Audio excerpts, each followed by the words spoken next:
ಜಗತ್ತಿನಲ್ಲಿ ತಾಯಿಯ ಪ್ರೀತಿಗೆ, ಆ ಮಾತೃವಾತ್ಸಲ್ಯಕ್ಕೆ ಸಾಟಿಯಾದದ್ದು ಮತ್ತೊಂದಿಲ್ಲ ಕಣ್ರಿ. ಈ ವಿಶಾಲವಾದ ಪ್ರಪಂಚದಲ್ಲಿ ತ್ಯಾಗ, ಅಪ್ಪಟ ಸಹನೆ ಮತ್ತು ನಿಸ್ವಾರ್ಥ ಪ್ರೀತಿಗೆ ಅತಿದೊಡ್ಡ ಉದಾಹರಣೆಯೆಂದರೆ ಅದು ಕೇವಲ ತಾಯಿ ಮಾತ್ರ.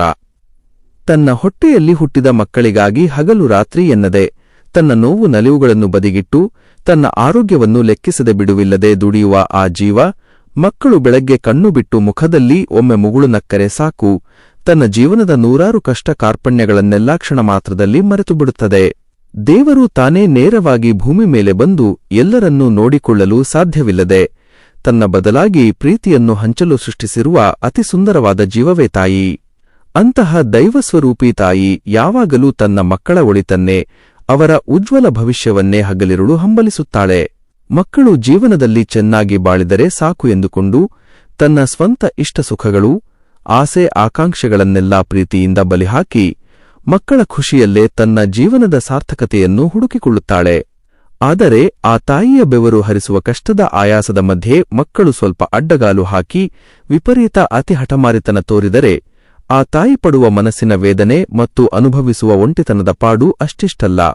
ನಮ್ಮ ಈ ಸುಂದರ ಹಾಗೂ ಕಣ್ಣಂಚಿನಲ್ಲಿ ನೀರು ತರಿಸುವಂತಹ ಭಾವನಾತ್ಮಕ ಕಥೆಯ ನಾಯಕಿ ಅಂತಹದ್ದೇ ಒಬ್ಬ ಜೀವ ತಾಯಿ ಜಾನಕಿ.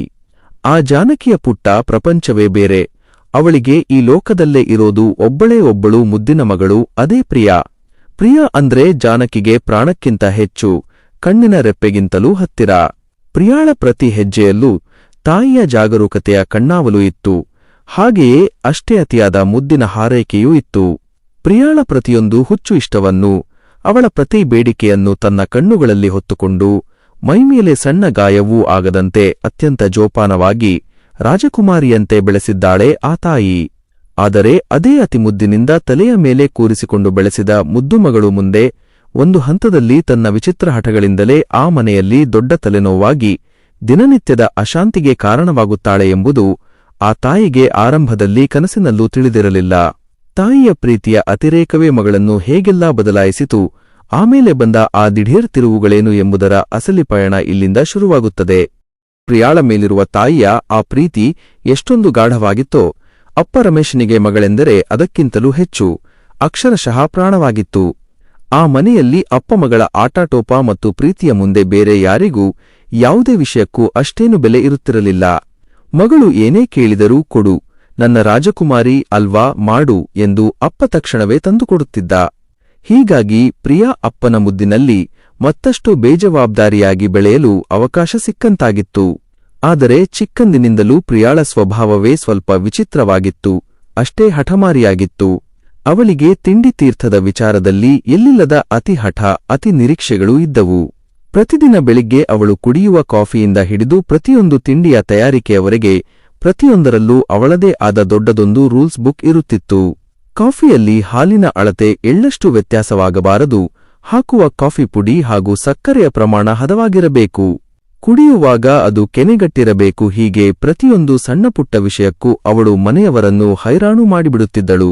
ಮನೆಯಲ್ಲಿ ಅಷ್ಟು ಜನ ಇದ್ದರೂ ಪ್ರಿಯಾಳ ಆ ದಿನದ ಮೂಡ್ ಹೇಗಿರುತ್ತದೋ ಅದಕ್ಕೆ ತಕ್ಕಂತೆ ಅಡುಗೆ ಮನೆಯ ಕೆಲಸಗಳು ತಿರುಗಬೇಕಿತ್ತು. ಬೆಳಗಿನ ಜಾವದಿಂದಲೇ ಅವಳ ಆ ಹಠದ ನಡವಳಿಕೆ ಆರಂಭವಾದರೆ ಇಡೀ ಮನೆಯ ವಾತಾವರಣವೇ ಒಮ್ಮೆಲೆ ಬದಲಾಗಿ ಹೋಗುತ್ತಿತ್ತು. ತಾಯಿ ಜಾನಕಿ ಎಷ್ಟೇ ಕಷ್ಟಪಟ್ಟು ಅಡುಗೆ ಮಾಡಿದರೂ ಪ್ರಿಯಾಳಿಗೆ ಯಾವುದೂ ಸಮಾಧಾನ ತರುತ್ತಿರಲಿಲ್ಲ.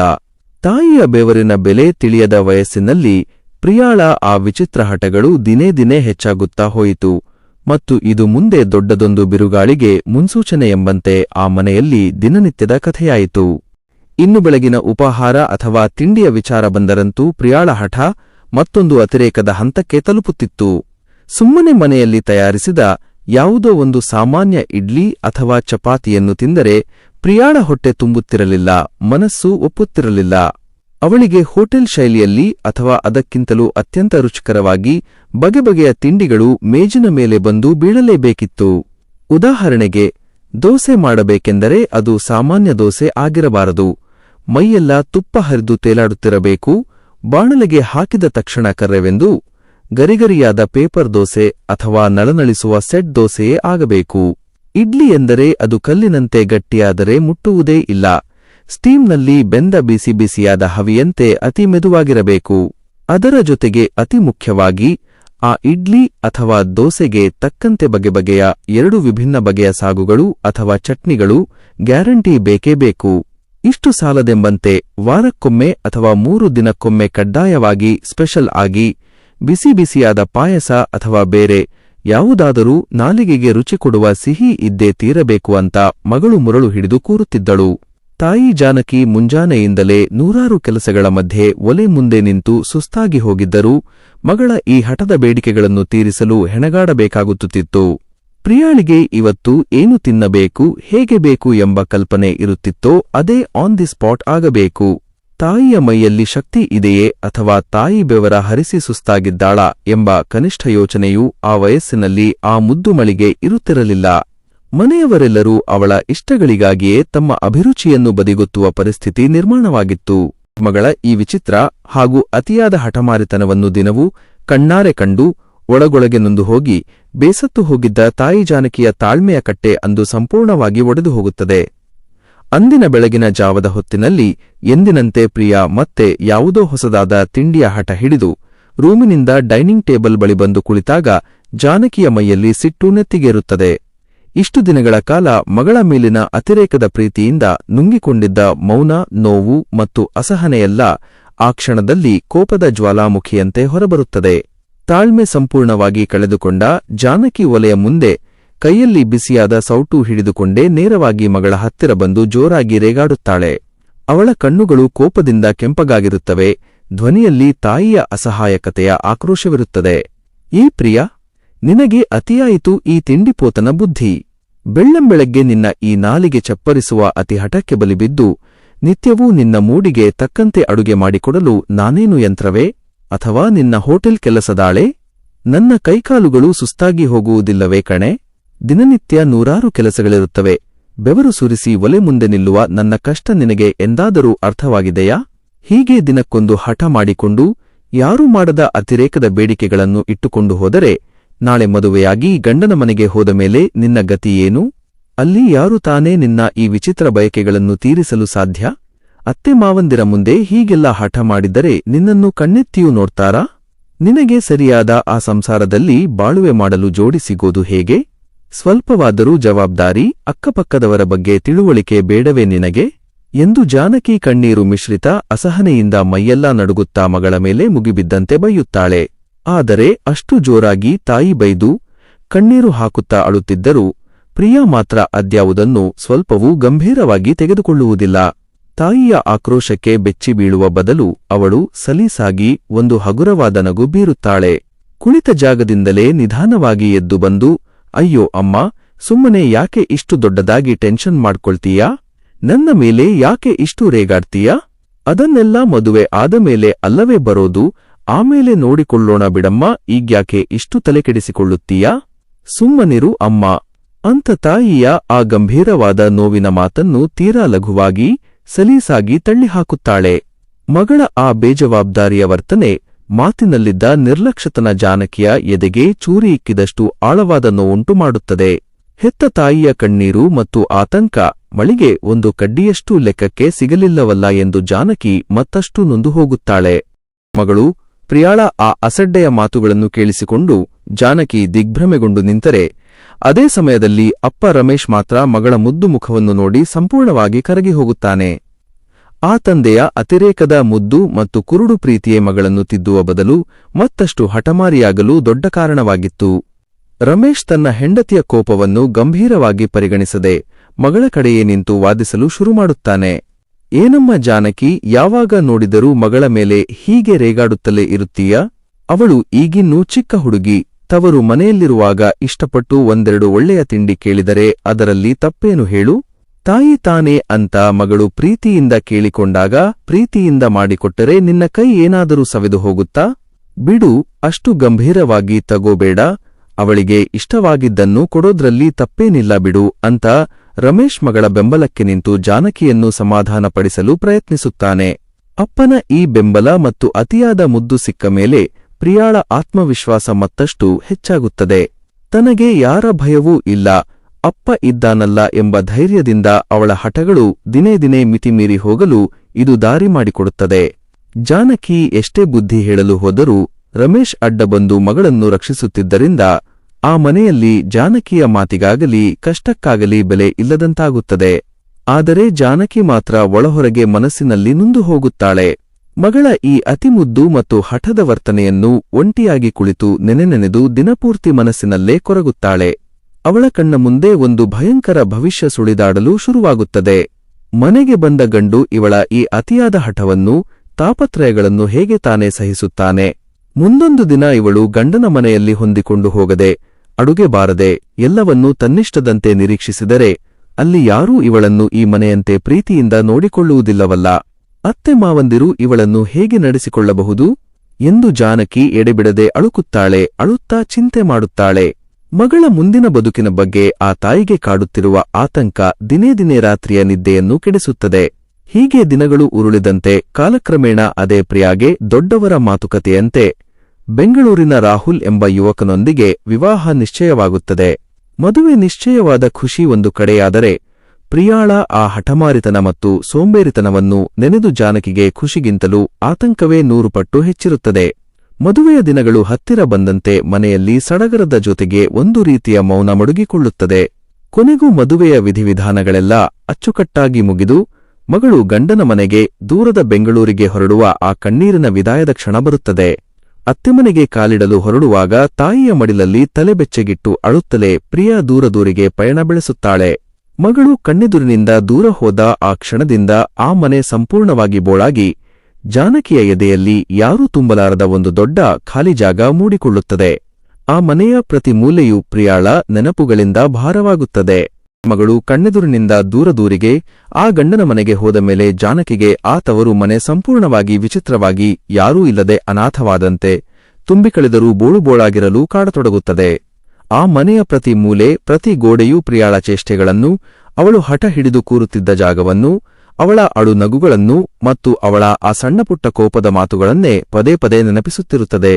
ಬೆಳಿಗ್ಗೆ ಕಣ್ಣು ಮುಚ್ಚಿ ತೆರೆಯುತ್ತಿದ್ದಂತೆ ಅಮ್ಮ ಬೇಗ ಕಾಫಿ ಕೊಡು ಎಂದು ಒಂಟಿ ಕಾಲಿನಲ್ಲಿ ಕೂಗುತ್ತಿದ್ದ ಆ ವಿಶಿಷ್ಟ ಧ್ವನಿ ಆ ಮನೆಯಲ್ಲಿ ಕೇಳಿಸದೆ ಹೋದಾಗ ಆ ಮನೆಯ ಮೌನ ಜಾನಕಿಯ ಕಿವಿಗಳನ್ನು ತೀವ್ರವಾಗಿ ಚುಚ್ಚುತ್ತಿರುತ್ತದೆ. ಎಷ್ಟೇ ಬೈದರೂ ಮಗಳು ಹಠ ಮಾಡಿದ್ದರೂ ಆಕೆಯ ಜೀವ ಸದಾ ತನ್ನ ಮಗಳ ಮೇಲೆಯೇ ಮಿಡಿಯುತ್ತಿರುತ್ತದೆ. ಹೀಗೆ ದಿನಗಳು ಉರುಳಿ ಮದುವೆಯಾಗಿ ಕೇವಲ 6 ತಿಂಗಳು ಮಾತ್ರ ಕಳೆದಿದ್ದರೂ ಜಾನಕಿಗೆ ಮಗಳನ್ನು ಒಮ್ಮೆ ಕಣ್ಣಾರೆ ನೋಡಲೇಬೇಕು, ಅವಳನ್ನು ಗಟ್ಟಿಯಾಗಿ ತಬ್ಬಿಕೊಳ್ಳಲೇಬೇಕು ಎಂಬ ಹಂಬಲ ದಿನಕ್ಕೆ ಪ್ರಳಯದಂತೆ ಉಲ್ಬಣಗೊಳ್ಳುತ್ತಲೇ ಇರುತ್ತದೆ.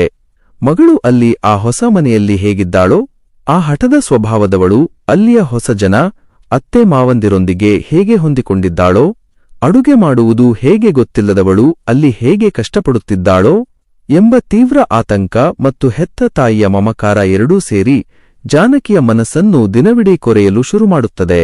ಮಗಳ ನೆನಪಿನಲ್ಲೇ ಜಾನಕಿಯ ಹಗಲು ರಾತ್ರಿಗಳು ಕಳೆದು ಹೋಗುತ್ತಿರುತ್ತವೆ. ಕೊನೆಗೂ ತನ್ನ ಎದೆಗೆ ಮುತ್ತಿಗೆ ಹಾಕಿದ ಆತಂಕವನ್ನು, ಮಗಳನ್ನು ನೋಡಬೇಕೆಂಬ ಹಂಬಲವನ್ನು ತಡೆಯಲಾಗದೆ ಗಂಡ ರಮೇಶನ ಬಳಿ ಪಟ್ಟು ಹಿಡಿದು ಬೆಂಗಳೂರಿಗೆ ಹೋಗಲು ಒಪ್ಪಿಗೆ ಪಡೆಯುತ್ತಾಳೆ. ಮಗಳಿಗೆ ಬೆಂಗಳೂರಿನಲ್ಲಿ ಸಿಗದ ಅಥವಾ ಅವಳಿಗೆ ಅತಿ ಇಷ್ಟವಾಗುವ ಆ 10 ಹಲವು ಬಗೆಯ ತವರು ಮನೆಯ ತಿಂಡಿ ತಿನಿಸುಗಳನ್ನು, ವಿಶೇಷವಾದ ಸಾಗು ಚಟ್ನಿಗಳನ್ನು ತನ್ನದೇ ಸ್ವಂತ ಕೈಯಾರೆ ಪ್ರೀತಿಯಿಂದ ಮಾಡಿ ಅಚ್ಚುಕಟ್ಟಾಗಿ ದೊಡ್ಡ ದೊಡ್ಡ ಡಬ್ಬಿಗಳಲ್ಲಿ ಬುತ್ತಿ ಕಟ್ಟಿಕೊಳ್ಳುತ್ತಾಳೆ. ಹಾಗೆ ಮದುವೆಯಾಗಿ ಕೇವಲ 6 ತಿಂಗಳ ಅಂತರದಲ್ಲೇ ತಾಯಿ ತನ್ನ ಮುದ್ದಿನ ಮಗಳನ್ನು ಅರಸಿ ಆ ತವಕ ಆತುರ ಮತ್ತು ಅತಿಯಾದ ಮಮಕಾರದೊಂದಿಗೆ ನೇರವಾಗಿ ಬೆಂಗಳೂರಿಗೆ ಬಂದು ಇಳಿಯುತ್ತಾಳೆ. ಬೆಂಗಳೂರಿನ ಆ ದೊಡ್ಡ ಸಿಟಿಯ ಅಂದವಾದ ಅಪಾರ್ಟ್ಮೆಂಟ್ ಮುಂದೆ ಬಂದು ನಿಂತ ಜಾನಕಿಯ ಎದೆ ಬಡಿತ ಜೋರಾಗಿತ್ತು. ಮಗಳ ಸಂಸಾರ ಹೇಗಿದೆಯೋ ಎಂಬ ಸಣ್ಣ ನಡುಕದೊಂದಿಗೆ ಬೆಲ್ ಒತ್ತುತ್ತಾಳೆ. ಆದರೆ ಬಾಗಿಲು ತೆರೆದ ಆ ಕ್ಷಣದಲ್ಲೇ ತಾಯಿಯನ್ನು ಕಂಡ ಕೂಡಲೇ ಪ್ರಿಯಾಳ ಖುಷಿಗೆ ಅಳತೆಯೇ ಇರಲಿಲ್ಲ. ಆಶ್ಚರ್ಯ ಮತ್ತು ಪರಮ ಆನಂದದಿಂದ ಕಣ್ಣೀರು ತುಳುಕುತ್ತಾಳೆ. ಹಿಂದೆ ತಾನು ಮನೆಯಲ್ಲಿದ್ದಾಗ ಮಾಡುತ್ತಿದ್ದ ಎಲ್ಲಾ ಹಠಗಳನ್ನು, ಜಗಳಗಳನ್ನು ಆ ಕ್ಷಣದಲ್ಲಿ ಸಂಪೂರ್ಣವಾಗಿ ಮರೆತು ಓಡಿಬಂದು ತಾಯಿಯ 2 ಕೈಗಳನ್ನು ಗಟ್ಟಿಯಾಗಿ ಹಿಡಿದುಕೊಂಡು ಮೈಮರೆತು ಬಿಗಿಯಾಗಿ ತಬ್ಬಿಕೊಳ್ಳುತ್ತಾಳೆ. ಕಳೆದ 6 ತಿಂಗಳುಗಳಿಂದ ಅಗಲಿಕೆಯ ನೋವನ್ನು ಅನುಭವಿಸಿ ಅಮ್ಮನ ಕೈಯ ಊಟಕ್ಕಾಗಿ ಮಡಿಲಿಗಾಗಿ ಹಂಬಲಿಸಿದ್ದ ಆ ತುಡಿತವೆಲ್ಲ ಆ ತಾಯಿ ಮಗಳ ಅಪ್ಪುಗೆಯಲ್ಲಿ ಮಂಜಿನಂತೆ ಕರಗಿ ಹೋಗುತ್ತದೆ. ಆ ಆಲಿಂಗನದಲ್ಲಿ ಇಬ್ಬರ ಕಣ್ಣಂಚಿನಿಂದಲೂ ಪ್ರೀತಿಯ ಆನಂದದ ನೀರು ಉಕ್ಕಿ ಹರಿಯುತ್ತದೆ. ಕೆಲಕಾಲ ಮಾತೆ ಹೊರಡದೆ ಇಬ್ಬರೂ ಹಾಗೆಯೇ ನಿಲ್ಲುತ್ತಾರೆ. ತಾಯಿಯನ್ನು ಪ್ರೀತಿಯಿಂದ ಒಳಗೆ ಕರೆದುಕೊಂಡು ಬಂದು ಸೋಫಾದ ಮೇಲೆ ಕೂರಿಸಿ, ಅಮ್ಮ, ಇಷ್ಟು ದೂರ ಪ್ರಯಾಣ ಮಾಡಿ ಬಂದಿದ್ದೀಯಾ, ಎಷ್ಟು ಸುಸ್ತಾಗಿ ಬಿಟ್ಟಿದ್ದೀಯಾ ನೋಡು, ಎಂದು ಕಾಳಜಿಯಿಂದ ವಿಚಾರಿಸುತ್ತಾಳೆ. ತಕ್ಷಣವೇ 1 ನಿಮಿಷವೂ ತಡಮಾಡದೆ ಸ್ವತಃ ತಾನೇ ಅಡುಗೆ ಮನೆಗೆ ನುಗ್ಗಿ ಹಿಂದೆ ತಾನು ತವರು ಮನೆಯಲ್ಲಿ ಅಮ್ಮನಿಗೆ ಹಠ ಮಾಡಿಸಿಕೊಳ್ಳುತ್ತಿದ್ದ ಅದೇ ಹದವಾದ ಅಳತೆ ತಪ್ಪದ ಪರಿಮಳದ ಕಾಫಿಯನ್ನು ತನ್ನದೇ ಸ್ವಂತ ಕೈಯಾರೆ ತಯಾರಿಸಿ ತಂದು ತಾಯಿಯ ಕೈಗೆ ಕೊಡುತ್ತಾಳೆ. ಆ ಕಾಫಿಯ ಘಮಲು ನೇರವಾಗಿ ಮೂಗಿಗೆ ಅಪ್ಪಳಿಸಿ ಅದನ್ನು ಸವಿದ ಜಾನಕಿಗೆ ಬೆಂಗಳೂರುವರೆಗಿನ ಆ ಸುದೀರ್ಘ ಪ್ರಯಾಣದ ಸುಸ್ತಲ್ಲ ಮರುಕ್ಷಣವೇ ಮಾಯವಾಗಿ ಹೋಗುತ್ತದೆ. ಆ ಕಾಫಿಯ ಮೊದಲ ಗುಟುಕು ಬಾಯಿಗೆ ಬೀಳುತ್ತಿದ್ದಂತೆ ಜಾನಕಿ ಆಶ್ಚರ್ಯದಿಂದ ಕಣ್ಣು ಅಗಲಿಸಿ ಮಗಳ ಮುಖ ನೋಡುತ್ತಾಳೆ. ಅಬ್ಬಾ, ಕಾಫಿ ಮಾತ್ರ ಅಮೃತದ ಹಾಗೆ ಅದ್ಭುತವಾಗಿದೆ ಕಣೆ ಎಂದು ತಾಯಿ ಮಗಳನ್ನು ಮನತುಂಬಿ ಕೊಂಡಾಡುತ್ತಾಳೆ. ಹಿಂದೆ ತವರು ಮನೆಯಲ್ಲಿ ಯಾವತ್ತೂ ಕಾಫಿ ಮಾಡಲು ಬಾರದವಳು ಇಂದು ಇಷ್ಟು ರುಚಿಕರವಾಗಿ ಹದವಾಗಿ ಕಾಫಿ ಮಾಡಿದ್ದನ್ನು ನೋಡಿ ತಾಯಿಗೆ ಎಲ್ಲಿಲ್ಲದ ಹೆಮ್ಮೆ, ಅಚ್ಚರಿ ಎರಡೂ ಒಮ್ಮೆ ಉಂಟಾಗುತ್ತದೆ. ಆದರೆ ಅಚ್ಚರಿಗಳು ಅಲ್ಲಿಗೆ ಮುಗಿದಿರಲಿಲ್ಲ. ಮುಂದೆ ಅಡುಗೆ ಮನೆಯಲ್ಲಿ ಇನ್ನೂ ದೊಡ್ಡದೊಂದು ಅತಿರೇಕದ ಮ್ಯಾಜಿಕ್ ಕಾಯುತ್ತಿತ್ತು. ಕಾಫಿಯ ಆ ಮಧುರ ಅನುಭವದ ಬೆನ್ನಲ್ಲೇ ಪ್ರಿಯಾಳ ಅಚ್ಚರಿಗಳು ಅಲ್ಲಿಗೆ ನಿಲ್ಲಲಿಲ್ಲ. ಅಮ್ಮನಿಗೆ ಅತಿ ಇಷ್ಟವಾದ ಹಲಸಿನ ಹಣ್ಣಿನ ರುಚಿಕರವಾದ ಪಾಯಸವನ್ನು ತಾನೇ ಸ್ವತಃ ಒಲೆ ಮುಂದೆ ನಿಂತು ಮಾಡಿ ಒಂದು ಸುಂದರವಾದ ಬೌಲ್ನಲ್ಲಿ ಬಿಸಿಬಿಸಿಯಾಗಿ ತಂದು ತಾಯಿಯ ಮುಂದಿಡುತ್ತಾಳೆ. ಅದರ ಘಮಲು ಇಡೀ ಡೈನಿಂಗ್ ರೂಮ್ ತುಂಬೆಲ್ಲ ಹರಡಿಕೊಳ್ಳುತ್ತದೆ. ತಾಯಿ ಜಾನಕಿ ಮಗಳು ಸ್ವತಃ ಮಾಡಿಬಡಿಸಿದ ಆ ಘಮಘಮಿಸುವ ಪಾಯಸವನ್ನು ಒಂದು ಸಣ್ಣ ಚಮಚದಲ್ಲಿ ತೆಗೆದುಕೊಂಡು ಬಾಯಿಗೆ ಇಟ್ಟುಕೊಂಡು ಅದರ ರುಚಿಯನ್ನು ಆಸ್ವಾದಿಸುತ್ತಾ ಮಗಳ ಮುಖವನ್ನೇ ದಂಗಾಗಿ ದಿಟ್ಟಿಸಿ ನೋಡುತ್ತಾಳೆ. ಜಾನಕಿಗೆ ತನ್ನ ಕಣ್ಣುಗಳನ್ನೇ ತಾನು ನಂಬಲು ಸಾಧ್ಯವಾಗುತ್ತಿರಲಿಲ್ಲ. ಹಿಂದೆ ತವರು ಮನೆಯಲ್ಲಿ 1 ಲೋಟ ನೀರು ಕೇಳಿದರೂ ಅಮ್ಮ ಎಂದು ಕೂಗುತ್ತಿದ್ದ, ಸಣ್ಣಪುಟ್ಟ ತಿಂಡಿಗೂ ಹಠ ಮಾಡಿ ಒಲೆ ಮುಂದೆ ಅಳುತ್ತಾ ಕುಳಿತುಕೊಳ್ಳುತ್ತಿದ್ದ ಅದೇ ಮುದ್ದು ಮಗಳು ಇಂದು ಇಷ್ಟು ಶ್ರದ್ಧೆಯಿಂದ ಯಾವುದೇ ಹಠವಿಲ್ಲದೆ ಜವಾಬ್ದಾರಿಯಿಂದ ತನಗಾಗಿ ಸ್ವತಃ ಅಡುಗೆ ಮಾಡಿ ಬಡಿಸುತ್ತಿದ್ದಾಳೆ ಎಂದರೆ ಅದು ಆ ತಾಯಿಗೆ ನಂಬಲಾರದ ಅಚ್ಚರಿಯ ಪರಮಾವಧಿ ಎನಿಸುತ್ತದೆ. ಅವಳ ಮನಸ್ಸು ಒಮ್ಮೆಲೆ ಗದ್ಗದಿತವಾಗುತ್ತದೆ. ತಾಯಿತ ಹರ್ಸೆಲ್ಫ್ ತನ್ನನ್ನು ಅಷ್ಟು ದಿಢೀರ್ ಬದಲಾವಣೆಯಿಂದ ಆಶ್ಚರ್ಯದಿಂದ ಕಣ್ಣು ಅಗಲಿಸಿ ನೋಡುವುದನ್ನು ಕಂಡು ಪ್ರಿಯಾ ಮುದ್ದು ಮುಖ ಮಾಡಿ ಕಣ್ಣು ಮಿಟುಕಿಸಿ ನಗುತ್ತಾಳೆ. ತಾಯಿಯ ಹತ್ತಿರವೇ ಸೋಫಾದ ಮೇಲೆ ಕುಳಿತುಕೊಂಡು ಪ್ರೀತಿಯಿಂದ ಮಾತುಕತೆ ಶುರು ಮಾಡುತ್ತಾಳೆ. ಪ್ರಿಯಾ, ಏನಮ್ಮ ನನ್ನನ್ನೇ ಹಾಗೆ ವಿಚಿತ್ರವಾಗಿ ನೋಡ್ತೀಯಾ? ಏನಾಯ್ತು? ನಾನು ಮಾಡಿರೋ ಪಾಯಸದಲ್ಲಿ ಉಪ್ಪು ಖಾರ ಏನಾದ್ರೂ ಜಾಸ್ತಿ ಹಾಕಿಬಿಟ್ಟಿದ್ದೇನಾ? ಅಥವಾ ಸಿಹಿ ಕಮ್ಮಿಯಾಗಿ ರುಚಿ ಕೆಟ್ಟು ಹೋಗಿದೆಯಾ? ಸರಿಯಾಗಿ ಹೇಳು ಅಮ್ಮ ಅಂತ ತುಂಟತನದಿಂದ ತಮಾಷೆಯಾಗಿ ನಗುತ್ತಾ ಪ್ರೀತಿಯಿಂದ ಕೇಳುತ್ತಾಳೆ. ಜಾನಕಿ ಕಣ್ಣಂಚಿನಲ್ಲಿ ನೀರು ತುಂಬಿಕೊಳ್ಳುತ್ತಾ ಪ್ರಿಯಾಳಗಲ್ಲವನ್ನು ಮುದ್ದಿಸಿ, ಉಪ್ಪು ಖಾರವೋ ಸಿಹಿಯೋ ಏನೂ ತಪ್ಪಿಲ್ಲ ಕಣೆ ನನ್ನ ಕಂದ.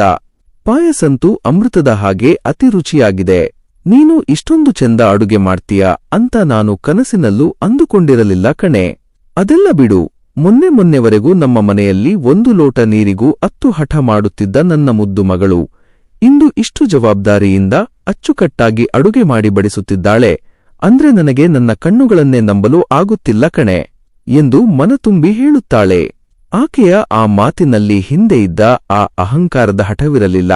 ಬದಲಿಗೆ ತಾಯಿಯ ಮೇಲಿನ ಅಪಾರ ಪ್ರೀತಿ, ಗೌರವ ಮತ್ತು ತಾನು ಈಗ ಬದಲಾಗಿದ್ದೇನೆ ಎಂಬ ಹೆಮ್ಮೆ ಸ್ಪಷ್ಟವಾಗಿ ಕಾಣುತ್ತಿತ್ತು. ಆ ಕ್ಷಣದಲ್ಲಿ ಜಾನಕಿಯ ಎದೆಯಲ್ಲಿ ಮೂಡಿದ ಸಂತೋಷಕ್ಕೆ ಇತಿಹಾಸವೇ ಇರಲಿಲ್ಲ. ಮಗಳು ಹಿಂದೆ ತವರು ಮನೆಯಲ್ಲಿ ಇದ್ದಾಗ ಒಂದು ಹಾಲಿನ ಕಪ್ಪಿಗೂ ಕಾಫಿಗೂ ಅತ್ತು ಗಲಾಟೆ ಮಾಡುತ್ತಿದ್ದವಳು ಇಂದು ತಾನೇ ಸ್ವತಃ ಅಡುಗೆ ಮನೆಯ ಜವಾಬ್ದಾರಿ ಹೊತ್ತು ಇಷ್ಟು ಅಂದವಾಗಿ ರುಚಿಯಾಗಿ ಅಡುಗೆ ಮಾಡಿ ಬಡಿಸುತ್ತಿರುವುದನ್ನು ಕಂಡು ಜಾನಕಿಗೆ ಎಲ್ಲಿಲ್ಲದ ಆಶ್ಚರ್ಯ ಹಾಗೂ ನಂಬಲಾಗದ ಒಂಟಿತನದ ಖುಷಿ ಉಂಟಾಗುತ್ತದೆ. ಇದೇ ಪ್ರಿಯಾ ತಾನೇ ಇದು? ಇಷ್ಟು ಬೇಗ ಇವಳಲ್ಲಿ ಇಂಥದ್ದೊಂದು ಬದಲಾವಣೆ ಹೇಗೆ ಬಂತು ಅಂತ ಮನಸ್ಸಿನಲ್ಲಿಯೇ ಅಂದುಕೊಳ್ಳುತ್ತಾ ಮಗಳ ಹತ್ತಿರವೇ ಸೋಫಾದ ಮೇಲೆ ಹತ್ತಿರವಾಗಿ ಕುಳಿತುಕೊಂಡು ಪ್ರೀತಿಯಿಂದ ಆಳವಾದ ವಿಷಯಗಳನ್ನು ಮಾತನಾಡಲು ಶುರುಮಾಡುತ್ತಾಳೆ. ಜಾನಕಿ ಮಗಳ ಕೈಯನ್ನು ತನ್ನ ಕೈಯಲ್ಲಿ ಗಟ್ಟಿಯಾಗಿ ಹಿಡಿದುಕೊಂಡು ಕಣ್ಣುಗಳಲ್ಲಿ ಪ್ರೀತಿ ಮತ್ತು ಕೌತುಕ ತುಂಬಿಕೊಂಡು ಮಾತನಾಡಲು ಆರಂಭಿಸುತ್ತಾಳೆ. ಜಾನಕಿ, ಕಣೆ ಪ್ರಿಯಾ, ನನಗೆ ಈಗಲೂ ಇದು ಕನಸಿನ ತರಹವೇ ಕಾಣ್ತಿದೆ. ಮನೆಯಲ್ಲಿ ಇರುವಾಗ ಬೆಳಿಗ್ಗೆ ಎದ್ದರೆ ಸಾಕು, ನಿನಗೆ ಈ ತಿಂಡಿ ಬೇಕು, ಆ ಕಾಫಿ ಬೇಕು ಅಂತ ನೂರಾರು ಹಠ ಮಾಡ್ತಿದ್ಗೆ. ಅಡುಗೆ ಮನೆ ಕಡೆ ತಲೆ ಎತ್ತಿಯೂ ನೋಡುತ್ತಿರಲಿಲ್ಲ. ಆದರೆ ಈಗ ನೋಡಿದರೆ ಹೊಸ ಮನೆಗೆ ಬಂದು ಕೇವಲ 6 ತಿಂಗಳಾಗಿದೆ ಅಷ್ಟೇ, ಆಗಲೇ ಇಷ್ಟು ಅಚ್ಚುಕಟ್ಟಾಗಿ ಅಡುಗೆ ಮಾಡಿ ಎಲ್ಲರನ್ನೂ ನೋಡಿಕೊಳ್ಳುವಷ್ಟು ದೊಡ್ಡವಳಾಗಿ ಬಿಟ್ಟಿದ್ದೀಯಾ? ನನಗೆ ನಿಜಕ್ಕೂ ನಂಬಲಾಗುತ್ತಿಲ್ಲ ಕಣೆ. ಅದಕ್ಕೆ ಪ್ರಿಯಾಳ ಮುಖದಲ್ಲಿ ಒಂದು ಪ್ರಬುದ್ಧವಾದ ಶಾಂತವಾದ ಮುಗುಳುನಗೆ ಮೂಡುತ್ತದೆ. ಅವಳು ತಾಯಿಯ ಹೆಗಲ ಮೇಲೆ ತಲೆ ಇಟ್ಟುಕೊಂಡು ಪ್ರೀತಿಯಿಂದ ಉತ್ತರಿಸುತ್ತಾಳೆ. ಪ್ರಿಯಾ, ಅಮ್ಮ ಹಿಂದೆ ನಮ್ಮ ತವರು ಮನೆಯಲ್ಲಿ ಇದ್ದಾಗ ನಾನು ಬೇಕಂತಲೇ ಅಷ್ಟು ಹಠ ಮಾಡುತ್ತಿದ್ದೆ ಗೊತ್ತಾ? ಏಕೆಂದರೆ ಅಲ್ಲಿ ನನಗೆ ಆ ಸ್ವಾತಂತ್ರ್ಯವಿತ್ತು. ನನ್ನನ್ನು ತಿದ್ದುವ, ನನ್ನ ಪ್ರತಿಯೊಂದು ಹಠವನ್ನು ಪ್ರೀತಿಯಿಂದ ಸಹಿಸಿಕೊಳ್ಳುವ ನೀನು ಮತ್ತು ಅಪ್ಪ ಇದ್ದೀರಿ ಎಂಬ ಅತಿದೊಡ್ಡ ಧೈರ್ಯವಿತ್ತು. ನೀವು ನನ್ನನ್ನು ರಾಜಕುಮಾರಿಯ ಹಾಗೆ ಕಣ್ಣಲ್ಲಿ ಕಣ್ಣಿಟ್ಟು ಬೆಳೆಸಿದ್ದರಿಂದಲೇ ನನಗೆ ಆ ಮಗುವಿನ ಬುದ್ಧಿ ಹಾಗೇ ಇತ್ತು. ಪ್ರಿಯಾ ಸ್ವಲ್ಪ ನಿಲ್ಲಿಸಿ ಗಂಭೀರವಾಗಿ ಮುಂದುವರಿಸುತ್ತಾಳೆ. ಆದರೆ ಅಮ್ಮ, ಈ ಹೊಸ ಮನೆಗೆ ಬಂದ ಮೇಲೆ ನನಗೆ ಜೀವನದ ಅತಿದೊಡ್ಡ ಪಾಠ ಅರ್ಥವಾಯಿತು. ಇದು ನನ್ನ ಸ್ವಂತ ಮನೆ. ಇಲ್ಲಿ ಎಲ್ಲ ಜವಾಬ್ದಾರಿಗಳೂ ನನ್ನ ಮೇಲೆಯೇ ಇವೆ. ರಾಹುಲ್ ಮತ್ತು ಅವರ ಮನೆಯವರ ಇಷ್ಟ ಸುಖಗಳನ್ನು ಅರಿತುಕೊಂಡು ಯಾರೂ ಹೇಳಿಕೊಡದೆಯೂ ನಾನೇ ಸ್ವತಃ ಎಲ್ಲವನ್ನೂ ಕಲಿಯಬೇಕಾದ ಅನಿವಾರ್ಯತೆ ಬಂತು. ಇನ್ನೊಬ್ಬರಿಗೆ ನಮ್ಮಿಂದ ಎಳ್ಳಷ್ಟು ತೊಂದರೆಯಾಗದಂತೆ ಎಲ್ಲರೊಂದಿಗೆ ಹೊಂದಿಕೊಂಡು ಹೊಂದಿಸಿ ಬಾಳುವುದನ್ನು ನಾನು ಈ ಸಂಸಾರದಲ್ಲಿ ಕಲಿತೆಮ್ಮ. ಮದುವೆ ಅಂದ್ರೆ ಏನು, ಜವಾಬ್ದಾರಿ ಅಂದ್ರೆ ಏನು ಅನ್ನೋದು ಈಗ ನನಗೆ ಚೆನ್ನಾಗಿ ಅರ್ಥವಾಗಿದೆ. ಮಗಳು ಪ್ರಿಯಾಳ ಆ ಮಾತುಗಳನ್ನು ಕೇಳಿಸಿಕೊಳ್ಳುತ್ತಿದ್ದಂತೆ ಜಾನಕಿಯ ಎದೆ ಭಾರವಾಗುತ್ತದೆ.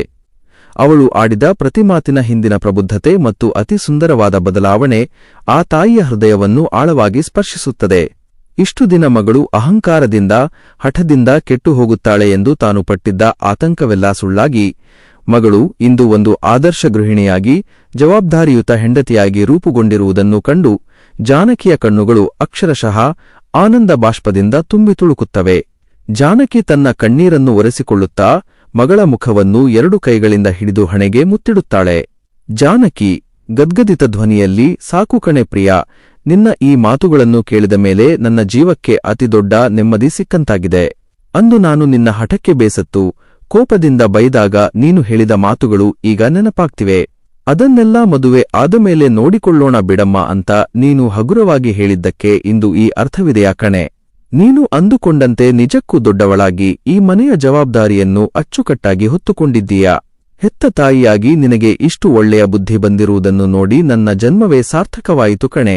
ಮಗಳ ಮುಖದಲ್ಲಿ ಅಮ್ಮನ ಆ ಪ್ರೀತಿಯ ಮೆಚ್ಚುಗೆಯನ್ನು ಕಂಡು ಪ್ರಿಯಾಳ ಕಣ್ಣುಗಳಲ್ಲೂ ಖುಷಿಯ ನೀರು ಉಕ್ಕಿ ಹರಿಯುತ್ತದೆ. ಇಬ್ಬರೂ ಮಾತನಾಡುತ್ತಾ ಒಟ್ಟಿಗೆ ಅಡುಗೆ ಮನೆಯ ಕೆಲಸಗಳನ್ನು ಮುಗಿಸಿ ಆ ಸಂಜೆಯ ಸುಂದರ ಕ್ಷಣಗಳನ್ನು ಹಂಚಿಕೊಳ್ಳುತ್ತಾರೆ. ಸ್ವಲ್ಪ ಹೊತ್ತಿನ ನಂತರ ಕಚೇರಿಯಿಂದ ರಾಹುಲ್ ಮನೆಗೆ ಬಂದು ತಾಯಿಯನ್ನು ಕಂಡು ಅತ್ಯಂತ ಆದರದಿಂದ ನಮಸ್ಕರಿಸುತ್ತಾನೆ. ಅತ್ತೆ ಅಳಿಯಂದಿರ ಆ ಪರಸ್ಪರ ಪ್ರೀತಿ ವಿಶ್ವಾಸವನ್ನು ನೋಡಿ ಜಾನಕಿಯ ಮನಸ್ಸು ಹಾಲಿನಂತೆ ನೊರೆನೊರೆಯಾಗಿ ಅರಳುತ್ತದೆ. ಸಂಜೆ ಎಲ್ಲರೂ ಸೇರಿ ಒಟ್ಟಿಗೆ ಕುಳಿತು ಊಟ ಮಾಡಿ ಹಳೆಯ ನೆನಪುಗಳನ್ನು ಮೆಲುಕು ಹಾಕುತ್ತಾರೆ. ಮರುದಿನ ಊರಿಗೆ ಹೊರಡುವಾಗ ಜಾನಕಿ ಮಗಳ ತಲೆಗೆ ಕೈಯಿಟ್ಟು ಹರಸಿ, ಹೀಗೆಯೇ ಎಲ್ಲರೊಂದಿಗೆ ಪ್ರೀತಿಯಿಂದ ಬಾಳು ಕಣೆ ಮಗಳೇ, ನಿಮ್ಮ ಸಂಸಾರ ಸದಾ ನಂದನವನದಂತೆ ಇರಲಿ ಎಂದು ಮನತುಂಬಿ ಹಾರೈಸಿ ಬೆಂಗಳೂರಿನಿಂದ ನಗುಮೊಗದಿಂದ ಬೀಳ್ಕೊಡುಗೆ ಪಡೆದು ಊರಿಗೆ ಪಯಣ ಬೆಳೆಸುತ್ತಾಳೆ. ಅಮ್ಮನ ಕಣ್ಣಂಚಿನ ನಗು ಮತ್ತು ಮಗಳ ಕೈಯ ಪ್ರೀತಿಯ ಅಪ್ಪುಗೆಯೊಂದಿಗೆ ಆ ಸುಂದರ ಕಥೆ ಸುಖಾಂತ್ಯಗೊಳ್ಳುತ್ತದೆ. ಹೌದು ನಿಜ, ಪ್ರತಿಯೊಬ್ಬ ತಂದೆ ತಾಯಿಗೂ ತಮ್ಮ ಮಕ್ಕಳು ಅಂದ್ರೆ ಪ್ರಾಣ. ತವರು ಮನೆಯಲ್ಲಿರುವಾಗ ಮಗಳು ಮಹಾರಾಣಿಯಂತೆ ಯಾವುದೇ ಕಷ್ಟವಿಲ್ಲದೆ ಬೇಕಾದ್ದನ್ನು ತಿಂದು ಬೆರಳಲಿಸಿದರೂ ಕೆಲಸ ಮಾಡದೆ ಮುದ್ದಾಗಿ ಬೆಳೆದಿರಬಹುದು. ಆದರೆ ಯೋಚಿಸಿ ನೋಡಿ, ಮದುವೆಗೂ ಮುಂಚೆ ತವರು ಮನೆಯಲ್ಲಿ ಎಷ್ಟೇ ಆರಾಮಾಗಿ ರಾಜಕುಮಾರಿಯಂತೆ ಬೆಳೆದಿದ್ದರೂ ಮದುವೆಯಾಗಿ ಗಂಡನ ಮನೆಗೆ ಕಾಲಿಟ್ಟ ಮೇಲೆ ಅವಳು ಜವಾಬ್ದಾರಿ ತೆಗೆದುಕೊಳ್ಳಲೇಬೇಕು. ಮದುವೆ ಆದ ಮೇಲೆ ಅವಳು ತನ್ನ ಹೊಸ ಸಂಸಾರದ ಜವಾಬ್ದಾರಿಯನ್ನು ತಾನೇ ವಹಿಸಿಕೊಳ್ಳಬೇಕು. ಅಡುಗೆ ಮಾಡುವುದು ಮತ್ತು ಮನೆ ಕೆಲಸಗಳನ್ನು ನೋಡಿಕೊಳ್ಳುವುದು ಕೇವಲ ಹೊರೆಯಲ್ಲ, ಅದು ಸಂಸಾರವನ್ನು ಕಟ್ಟುವ ಕಲೆ. ಮದುವೆಗೆ ಮುಂಚೆ ಹೆಣ್ಣು ಮಕ್ಕಳಿಗೆ ಅಡುಗೆ ಮಾಡುವುದಾಗಲಿ ಮನೆಗೆಲಸಗಳಾಗಲಿ ಯಾವುದನ್ನೂ ಕಲಿಸದೆ ಅವರನ್ನು ಸೋಂಬೇರಿಯಾಗಿ ಬೆಳೆಸಿದರೆ ಮುಂದೆ ಗಂಡನ ಮನೆಯಲ್ಲಿ ಬಹಳ ಕಷ್ಟಪಡಬೇಕಾಗುತ್ತದೆ. ನಮ್ಮ ಮಗಳು ಮುದ್ದು, ಅವಳಿಗೆ ಅಡುಗೆ ಬರುವುದಿಲ್ಲ ಎಂದು ತವರು ಮನೆಯವರು ಎಷ್ಟೇ ಸಮರ್ಥನೆ ನೀಡಿದರೂ ಗಂಡನ ಮನೆಯಲ್ಲಿ ಅತ್ತೆ ಮಾವ ಅಥವಾ ಮನೆಯವರು ಅದನ್ನು ಸುಮ್ಮನೆ ಒಪ್ಪಿಕೊಳ್ಳುವುದಿಲ್ಲ. ಎಷ್ಟೋ ಜನ ಪೋಷಕರು ತಮ್ಮ ಮಕ್ಕಳ ಮೇಲೆ ಅತಿಯಾದ ಪ್ರೀತಿ ತೋರಿಸಿ ಮದುವೆಗೆ ಮುಂಚೆ ಪಾತ್ರೆ ತೊಳೆಯುವುದಾಗಲಿ ಮನೆ ಕೆಲಸ ಮಾಡುವುದಾಗಲಿ ಒಂದನ್ನು ಕೂಡ ಕಲಿಸಿರುವುದಿಲ್ಲ. ಆದರೆ ಮದುವೆ ಆದ ಮೇಲೆ ಪ್ರತಿಯೊಂದು ಕೆಲಸವನ್ನು ತಾವೇ ಕಷ್ಟಪಟ್ಟು ಮಾಡಬೇಕಾಗಿ ಬಂದಾಗ ಆ ಹೆಣ್ಣು ಮಕ್ಕಳು ಪಡುವ ಮಾನಸಿಕ ವೇದನೆ ಮತ್ತು ರಿಗ್ರೆಟ್ ಅಷ್ಟಿಷ್ಟಲ್ಲ. ಆದ್ದರಿಂದ ತಾಯಂದಿರಿಗೆ ನನ್ನದೊಂದು ಕಳಕಳಿಯ ವಿನಂತಿ, ಮಕ್ಕಳಿಗೆ ಬರೀ ಓದು ಮತ್ತು ಎಂಜಾಯ್ಮೆಂಟನ್ನೇ ಕಲಿಸಬೇಡಿ, ಜೊತೆಗೆ ಕಷ್ಟಪಡುವ ಗುಣವನ್ನು, ಮನೆ ಕೆಲಸಗಳ ಜವಾಬ್ದಾರಿಯನ್ನು ಪ್ರೀತಿಯಿಂದ ಕಲಿಸಿಕೊಡಿ. ತಾವು ಎಷ್ಟೇ ಒಳ್ಳೆಯವರಾಗಿದ್ದರೂ ಸಮಾಜದಲ್ಲಿ ನಿಮ್ಮ ಮಕ್ಕಳು ಹೇಗೆ ನಡೆದುಕೊಳ್ಳುತ್ತಾರೆ, ಹೇಗೆ ಬಿಹೇವ್ ಮಾಡುತ್ತಾರೆ ಎಂಬುದರ ಮೇಲೆಯೇ ನಿಮ್ಮ ಗೌರವ ಪ್ರತಿಷ್ಠೆಗಳು ಆಧಾರಪಟ್ಟಿರುತ್ತವೆ. ಈ ಕಥೆಯ ಮೂಲಕ ನಾವು ಕೇವಲ ಹೆಣ್ಣು ಮಕ್ಕಳಿಗೆ ಮಾತ್ರವಲ್ಲ, ಇಂದಿನ ಕಲಿಯುಗದ ಬದಲಾದ ಪರಿಸ್ಥಿತಿಯ ಬಗ್ಗೆಯೂ ಯೋಚಿಸಬೇಕು. ಇಂದಿನ ಕಾಲದಲ್ಲಿ ಗಂಡ ಮತ್ತು ಹೆಂಡತಿ ಇಬ್ಬರೂ ಹೊರಗೆ ಕೆಲಸಕ್ಕೆ ಹೋಗಬೇಕಾದ ಪರಿಸ್ಥಿತಿ ಇದೆ. ಹೀಗಿರುವಾಗ ಗಂಡ ಕೂಡ ಅಡುಗೆ ಮನೆಯಲ್ಲಿ ಅಥವಾ ಮನೆಗೆಲಸದಲ್ಲಿ ಸಹಾಯ ಮಾಡಬೇಕು. ಹಾಗೆಯೇ ಹೆಣ್ಣುಮಗು ಕೂಡ ತನ್ನ ಕಡೆಯ ಜವಾಬ್ದಾರಿಯನ್ನು ಅಚ್ಚುಕಟ್ಟಾಗಿ ನಿರ್ವಹಿಸಬೇಕು. ಗಂಡ ಹೆಂಡತಿ ಇಬ್ಬರೂ ಅನ್ಯೋನ್ಯವಾಗಿ ಪರಸ್ಪರ ಕೆಲಸಗಳನ್ನು ಹಂಚಿಕೊಂಡು ಬಾಳಿದಾಗ ಮಾತ್ರ ಆ ಸಂಸಾರ ನಂದನವನವಾಗುತ್ತದೆ. ಎಷ್ಟೇ ಗಂಡನ ಕೆಲಸದೊತ್ತಡವಿದ್ದರೂ ಅಂತಿಮವಾಗಿ ಹೆಣ್ಣಿನ ಕೈಯಲ್ಲಿ ಮನೆ ಸಂಸಾರವಿದ್ದರೆ ಅದು ಸುಖ ಎಂಬುದು ಎಲ್ಲರಿಗೂ ಗೊತ್ತಿರುವ ಸತ್ಯ. ಆದ್ದರಿಂದ ಪ್ರತಿಯೊಬ್ಬರೂ ತಮ್ಮ ಹೆಣ್ಣು ಮಕ್ಕಳಿಗೆ ಕೇವಲ ಓದುವಿಕೆ ಮಾತ್ರವಲ್ಲದೆ ಬದುಕಿನ ನೈಜ ಜವಾಬ್ದಾರಿಗಳನ್ನು ಕಲಿಸಿ ಬೆಳೆಸೋಣ.